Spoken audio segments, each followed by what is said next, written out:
সুপ্রিয় দর্শক, আসসালামু আলাইকুম।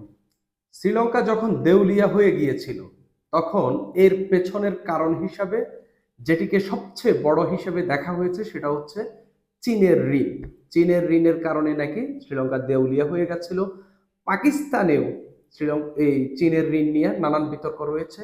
শেখ হাসিনার সময়েও চীন থেকে নেওয়া ঋণ নিয়ে বাংলাদেশে চরম বিতর্ক হয়েছে। একটা রাষ্ট্র চলতে হলে বিভিন্ন দেশ থেকে, বিভিন্ন স্থান থেকে, বিভিন্ন আন্তর্জাতিক সংস্থা থেকে ঋণ নিতে হয়, অনুদান নিতে হয়, মানে আমাদের মতো দেশ আর কি, যারা একটু অনুন্নত।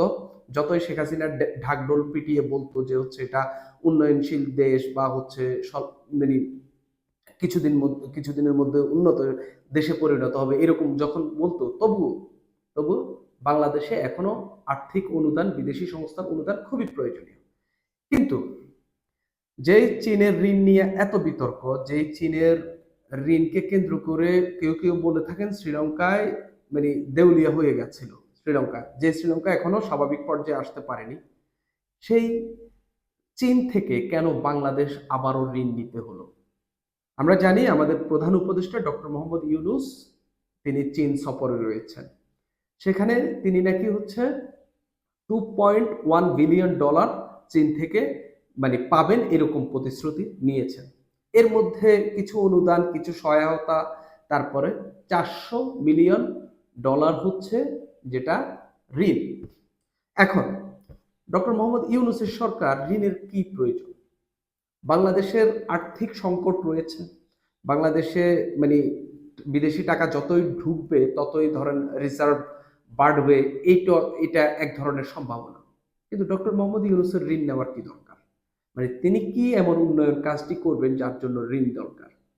একটা রাজনৈতিক সরকার বিদেশি সংস্থা থেকে বা বিভিন্ন বন্ধু রাষ্ট্র থেকে ঋণ নিয়ে থাকে, কিন্তু ডক্টর মোহাম্মদ ইউনূসের সরকার বা অন্তর্বর্তীকালীন সরকার, যে সরকারের সর্বোচ্চ মেয়াদ হয়তো বা আর 1 বছর বা 1.5 বছর, খুব বেশি ধরলে 1.5 বছর বা তারও বেশি ধরলে 2 বছর, যেই সরকার 1-1.5 বছর 2 বছর ক্ষমতায় থাকবে, তাদের ঋণ নিতে হবে কেন? যাদের কোনো মানে অবকাঠামোগত উন্নয়নমূলক পরিকল্পনাই নেই, তাও কেন তাদের ঋণ নিতে হবে? এটা একটা বড় প্রশ্ন। শেখ হাসিনা সরকার আমলে যে চীনের ঋণ নিয়ে এত বিতর্ক, সেখানেও কেন হচ্ছে এই চীনের ঋণ আবারও নিতে হবে? ডক্টর মোহাম্মদ ইউনূস চীনে রয়েছেন, তিনি সেখানে একবারে কূটনৈতিক ভাবে নাকি বাজিমাত করে ফেলছেন, সেগুলা তো এখন তো তার সরকার রয়েছে, এখন সেটি বোঝা যাবে না। শেখ হাসিনাও যখন হচ্ছে ভারতে যেতেন, চীনে যেতেন, তারপরে বিভিন্ন ওই যে একবার কোথায় জানি একটা গরিব রাষ্ট্রে গিয়া তিনি নাকি অনেক কিছু নিয়ে আসলেন, এরকম যখন যেতেন এরকম ঢাকঢোল পিটিয়ে বলা হতো। ডক্টর মোহাম্মদ ইউনূসের সময়ও তার চীন সফরকে একইভাবে দেখা হচ্ছে। তার এই ঋণের বিষয়ে আরেকটু কথা বলবো। তবে ডক্টর মোহাম্মদ ইউনূসের সরকার কি আরেকটি মানে বাংলাদেশকে কি আবারও কি আন্তর্জাতিক খেলার একটা ক্ষেত্র হিসেবে তৈরি করছে কিনা? শুধুমাত্র মোংলা বন্দরকে নিয়ে যে চীনের সঙ্গে যে চুক্তিটি করলো, সেটির মাধ্যমে আমরা জানি মোংলা বন্দরে এখন মেনটেনেন্স বা হচ্ছে পরিচালনা করছে, বা মোংলা বন্দরের যে সার্বিক অপারেশন, এটা সম্পূর্ণ পরিচালনা করছে ভারত। শেখ হাসিনার সময়ে এটা দায়িত্ব পায় ভারত। ভারত এটাকে ট্রানজিট হিসেবে ব্যবহার করছে মোংলা বন্দরকে, মানে সর্বোচ্চ সুবিধা প্রতিবেশী দেশ হিসেবে। শেখ হাসিনা সরকারের সময় তাদের বন্ধু প্রতিম সরকার ক্ষমতায় থাকা অবস্থায় তারা সর্বোচ্চ সুবিধা নিয়েছে। যে ভারত এখন মোংলা বন্দরে মানে পারফর্ম করছে, যে ভারত এখন মোংলা বন্দর অপারেট করছে, যে ভারত এখন মোংলা বন্দরে অ্যাক্টিভলি কাজ করছে, সেখানে এনে চীনকে ঢুকানো একটা নতুন ধরনের রাজনীতি। কোনো কোনো ক্ষেত্রে হয়তো এর মধ্য দিয়ে ডক্টর মোহাম্মদ ইউনূসের সরকার চীনের সঙ্গে বার্গেন করে একটা মানে ওই অর্থের বিষয়টা বা একটা চুক্তি বাংলাদেশের পক্ষে যাবে, সেটা হয়তো বেশি আদায় করে নিয়েছেন। কিন্তু মোংলা বন্দরকে ঘিরে ডক্টর মোহাম্মদ ইউনূস কি চীনকে এখানে নতুন করে ঢুকিয়ে, এবং ভারত যেখানে এক্সিস্ট করছে সেখানে কি নতুন করে একটা মানে স্নায়ু যুদ্ধ, যেটা বা হচ্ছে একটা মাথার যুদ্ধ কি নতুন করে চালু করার চেষ্টা করছেন, নাকি ভারতকে একটি নতুন করে একটি আঘাত দেওয়ার চেষ্টা করছেন? আমি একটু পড়ি মানে বিষয়গুলা, যে হচ্ছে মোংলা বন্দরে কি হয়েছে। মোংলা বন্দরে এখানে চীন হচ্ছে 4,068 টাকা ব্যয় সম্প্রসারণ ও উন্নয়নের চীনের সঙ্গে, মানে 4,068 কোটি টাকা চীন এই মোংলা বন্দরে ব্যয় করবে। এর মধ্য দিয়ে আমাদের যে নৌ পরিবহন উপদেষ্টা রয়েছেন এম শাখাওয়াত হোসেন, তিনি বলছেন এর মধ্য দিয়ে মোংলা বন্দর একটি আধুনিক, স্বয়ংক্রিয় ও গ্রিন পোর্টে রূপান্তরিত হবে।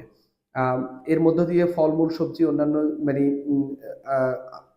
আমদানি রপ্তানি সহজ হবে। 4,068 কোটি 22 লাখ ব্যয় করা হবে টোটাল, এবং প্রকল্পের বাস্তবায়ন কাল 2025 সালের জানুয়ারি থেকে 2028 সালের ডিসেম্বর পর্যন্ত। অর্থাৎ মানে এই অলরেডি কাজ মানে বাস্তবায়ন কাজ শুরু হয়ে গেছে। এর মধ্যে প্রধান কাজের মধ্যে 368 মিটার দৈর্ঘ্যের দুটি কন্টেইনার জেটি নির্মাণ, অর্থাৎ নতুন করে জেটি নির্মাণ হচ্ছে সেখানে। লোডেড এবং খালি কন্টেইনারের জন্য ইয়ার্ড নির্মাণ, নতুন একটি মানে ইয়ার্ড বলতে টার্মিনাল টাইপের নির্মাণ, জেটি এবং কন্টেইনার মজুদ, ইকুইপমেন্ট পরিচালন, অটোমেশন সহ অন্যান্য সুবিধাদি নির্মাণ। প্রকল্পটি যথাক্রমে একনেক এবং উপদেষ্টা পরিষদ ক্রয় সংক্রান্ত কমিটিতে 2025 সালের 2 ফেব্রুয়ারি এবং 11 মার্চ অনুমোদিত হয়। এই তো গেল একটা কথা, মোংলা বন্দরের সঙ্গে, এই মোংলা বন্দর নিয়ে চীনের সঙ্গে বাংলাদেশের চুক্তি। এখন মোংলা বন্দর এখন কাদের কাছে রয়েছে? মোংলা বন্দরের সম্পূর্ণ মেইনটেনেন্সের দায়িত্ব এখন ভারতের হাতে। ভারত 2000 সম্ভবত এই 24 সালের জুলাইয়ে ভারত হচ্ছে চীনের মানে বাংলাদেশের এই মোংলা বন্দরকে নিয়ে এক ধরনের আন্তর্জাতিক হচ্ছে এই মানে আন্তর্জাতিকভাবে তারা এটার অপারেটিং এর দায়িত্ব পেয়েছে। এটাকে তখন বাংলাদেশের মিডিয়াতে এভাবে নিউজ করা হয়েছে যে হচ্ছে এটার মধ্য দিয়ে চীনকে মানে মোংলা বন্দরকে ঘিরে চীনকে ভারত এখানে পরাজিত করেছে। এটা নিয়ে নানান কথাবার্তা রয়েছে। নানান কথাবার্তার মধ্যে এখানে মানে ভারত এখানে যে হচ্ছে মেইনটেনেন্স, তাদের একটা কোম্পানি রয়েছে আইপিজিএল সম্ভবত, এই কোম্পানিটি দীর্ঘদিন ধরে হচ্ছে এখানে এই বন্দরটির দেখভাল করছে এবং হচ্ছে দেখভাল করে তারা হচ্ছে এখানকার পরিচালনা করছে। তো এই জায়গায় নতুন করে এসে চীনকে ঢোকাচ্ছেন হচ্ছে উপদেষ্টা সরকার। এর ফলে ভারত কি আর এটা পরিচালনা করতে পারবে কিনা বা ভারতের সঙ্গে সেই চুক্তি আর থাকবে কিনা সেটা এখন বড় প্রশ্ন। তাহলে যদি ভারতও থাকে, যদি চীনও এসে নতুন করে ঢুকে, তার মানে এখানে নতুন করে একটা মানে এটা নিয়ে নতুন একটা দ্বন্দ্ব তৈরি হবে। যত কিছুই হোক, আমরা ভারতের উপর এখনো অনেক কিছুর উপর নির্ভরশীল। আমাদের নিত্য পণ্য, চাল, পেঁয়াজ, আরো চিনি থেকে শুরু করে একেবারে নিত্য পণ্যের উপর আমরা মানে সবচেয়ে বেশি নির্ভরশীল যে দেশ সেটি হচ্ছে ভারত। সেই ক্ষেত্রে ভারত এগুলো কিভাবে দেখে সেটা মানে এখন বড় প্রশ্ন হয়ে দাঁড়াচ্ছে। আমি ভারতের পক্ষের বা ভারতপন্থী লোক না, আমি বাংলাদেশপন্থী লোক। তবে আমি শুধু এটা বলার চেষ্টা করছি, এই ঘটনাকে ঘিরে, মোংলা বন্দরকে ঘিরে ভারত এখন নতুন করে কিভাবে রিয়্যাক্ট করে বা চীনকে আসলে এখানে কিভাবে ঢুকতে দেয়, মানে এই ক্ষেত্রে মানে বাংলাদেশ আপাতত চীনের কোলে গিয়ে উঠছে, মানে ভারতকে মানে এক পাশে রেখে চীনের কোলে গিয়ে উঠছে। এর ফলে ভারত এটা মোটেও ভালোভাবে দেখবে না। পাশাপাশি আমি যে প্রশ্নটি তুলছি যে হচ্ছে এখন অন্তর্বর্তী সরকারের ঋণের কি দরকার? আমরা মানে অনেকেই যেটা শুনেছি, শ্রীলঙ্কা আরো অন্যান্য দেশে ঋণ দিয়ে দেশগুলোকে, বিভিন্ন দেশকে এক ধরনের নিজেদের কবজায় রাখে হচ্ছে চীন, এবং তাদের সুদহার অনেক বেশি, এবং তাদের হচ্ছে চীনের এই ঋণগুলো মানে ঋণের মেয়াদ মানে পরিশোধের মেয়াদ সময় খুবই কম। এই এত লিমিটেশনের মধ্যে, এত চাপাচাপির মধ্যে চীনের ঋণ নতুন করে নেওয়ার দরকার কি? অন্তর্বর্তীকালীন সরকার আসার পর আমরা শুনেছি বিভিন্ন সংস্থা তাদেরকে অনুদান দিচ্ছে। বিদেশি সংস্থার দেওয়া সেই ঋণগুলো এখনো এসে পৌঁছেছে কিনা এটার বিষয়ে হচ্ছে ক্লিয়ার তথ্য পাওয়া যাচ্ছে না। হয়তো কখনো এসেছে, মানে আমি নিজে খুব বেশি অ্যাওয়্যার না এটার বিষয়ে।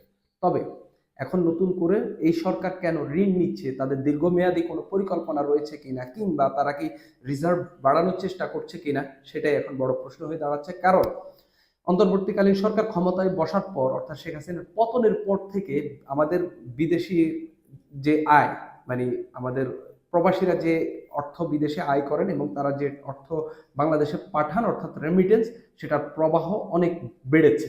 বাংলাদেশে এই মনে হয় প্রথমবারের মতো এবারের ঈদের মাসে, অর্থাৎ মার্চ মাসে সম্ভবত $3 বিলিয়ন রেমিটেন্স এসেছে।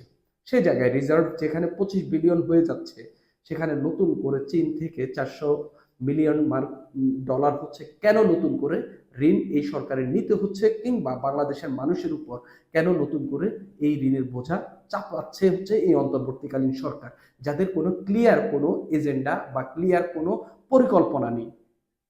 কারণ তারা তো নির্বাচিত সরকার না, হঠাৎ করে উড়ে এসে জুড়ে বসা সরকার। এই সরকারের কেন হঠাৎ করে 400 মিলিয়ন মার্কিন ডলারের প্রয়োজন পড়ছে, যেটা ঋণ করে নিতে হচ্ছে, এটা কেন? আর মোংলা বন্দরকে ঘিরে নতুন করে বাংলাদেশকে কি এক ধরনের একটা অস্থির বা ভবিষ্যতের জন্য এক ধরনের বাংলাদেশের এই যে এখানে যে চীন ভারত মিলে যে বাংলাদেশকে ব্যবহার করতে পারে, বা একবার এর কোলে গিয়ে একবার ওর কোলে গিয়ে বসে নিজেদের ক্ষমতা টিকিয়ে রাখা, কিংবা রাজনৈতিক স্বার্থ সিদ্ধ সিদ্ধ করার নতুন কোনো মানে একদম একটা ক্ষেত্র তৈরি করছে কিনা। ডক্টর মোহাম্মদ ইউনূস একটা আন্তর্জাতিক ব্যক্তিত্ব, তিনি হয়তো এই কূটনীতিগুলো ভালো বোঝেন এবং ভালো জানতে পারেন, কিন্তু এখানে আমার কাছে কেন জানি মনে হচ্ছে এর মধ্য দিয়ে ভারত এটাকে ভালোভাবে নেবে না, এবং এটা আসলে কিভাবে যে এটা বাস্তবায়িত হবে এবং কিভাবে যে এটা হচ্ছে দুই দেশকে এখানে মানে নিউট্রাল রাখা যাবে, এবং দুই দেশকে কিভাবে এখানে সমভাবে মানে দুইটা বড় দেশের পাশে থাকলে আপনাকে মানে এগুলো কনসিডার করতে হবে, তখন এই দুই দেশকে সমভাবে বা হচ্ছে কোনো ধরনের রিস্ক ছাড়া দুই দেশকে মানে নিজেদের বন্ধু হিসাবে রাখা যাবে, সেটাই এখন বড় প্রশ্ন হয়ে দাঁড়াচ্ছে। নাকি বাংলাদেশ ভারতের হাত একেবারেই ছেড়ে দিয়েছে এবং চীনের কোলে গিয়ে উঠছে, মানে সেটাও কিন্তু এখন নতুন করে প্রশ্ন উঠছে। সব সুপ্রিয় দর্শক, আজ এই পর্যন্তই।